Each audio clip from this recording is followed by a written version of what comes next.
Our project was to build a pet feeding system using the old droid. The aim was to use a motor to control the opening and closing of the feeder's latch, both automatically by using a time-based system and manually via touchscreen that lets us plug in or type in, and later hopefully a web app that we can use to control how or when we open and close the cat feeding latch. Okay, so the various steps of the entire cat feeding or pet feeding system was, firstly we got all our devices, and ensured that they were all compatible with each other. Then we constructed a sort of a makeshift cat feeding system that was going to be the dispenser for our food. Next thing we did is we wrote a program that allows the old droid to control the movement of the motor. We wrote the program so that it will be based on certain times, so set times. So for instance, maybe we wanted to feed the cat 3 times a day or whatever. The next thing we did was we set up a wireless communication between 2 various droids, one acting as a web server, so that if we wanted to see the goings on around our feeding system, we can access that on various areas. We use the camera as a setup for the live feed system so that we can view the surrounding area, like I said. We also added a manual capability so that, say for instance, we want to spoil the cat or reward him or whatever, we can manually open the latch so that the food can come out. We got all the systems, put them all together, and that made the system that you can see today. Right, my part in this project is to write a programming code to control the servo motor. Basically, we needed to open and close the server, and to control that, we use a programming code. Basically, what happens is, as soon as you turn the old droid on, it will set the servo at 10-degree position, which is basically will stop the food from flowing in.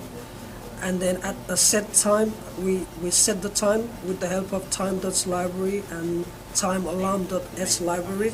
Basically, you can set the time, and it will trigger the function to feed the cat, which has been written on a set time. So if you set time at, let's say, 2 p.m. every day, then it will actually trigger the function. It will call that function and release the food for 5 seconds.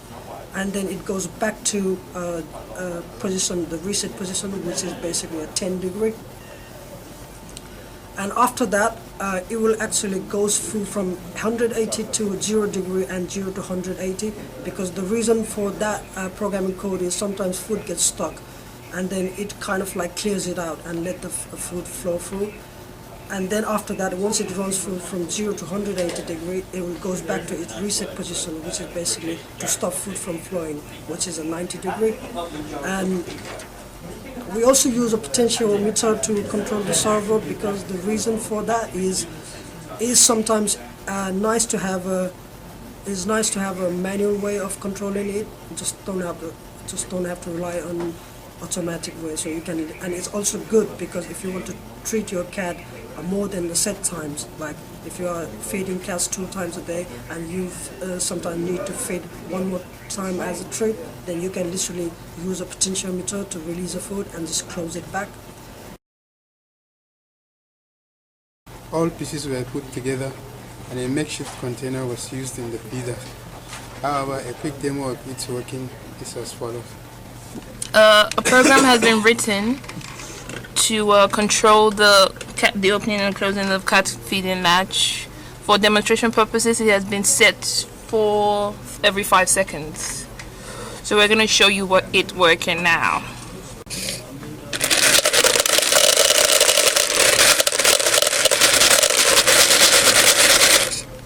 So it's closed.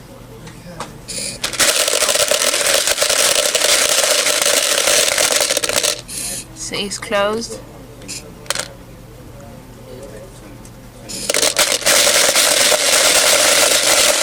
Demonstration for our manual control mode.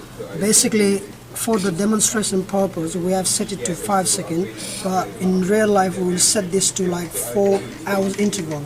So anytime if it is closed and we wanted to feed the cat in between that time, we can literally manually control it. Now when it closes, I will just like turn it on. So when you do manually, basically it is not a smooth transition. It does it like every certain degree angle. So it's going like that. Again like, you know, a certain degree angle it goes. It is not like a smooth transition. Again, I'm turning it. There you go. Yeah. Right. A few issues were faced in the development of making our cat food dispenser. One of the main issues was with the touchscreen.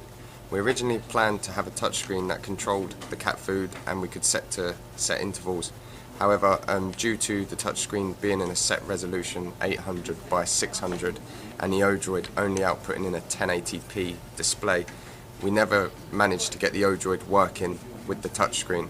This put a lot of strain on our initial design and prevented us from further development with using a touchscreen. This was then abolished and the plan was to make a website instead. To conclude, this project went quite well. We had some difficulties that set us back, but we managed to solve what we could to achieve the overall outcome. If we had more time, we could have included additional features such as the overall construction of the cat feeder. We could have looked for a touchscreen that is actually compatible with the Odroid. And lastly, we could have developed an application that could control the opening and closing of the feeder hatch. That's it.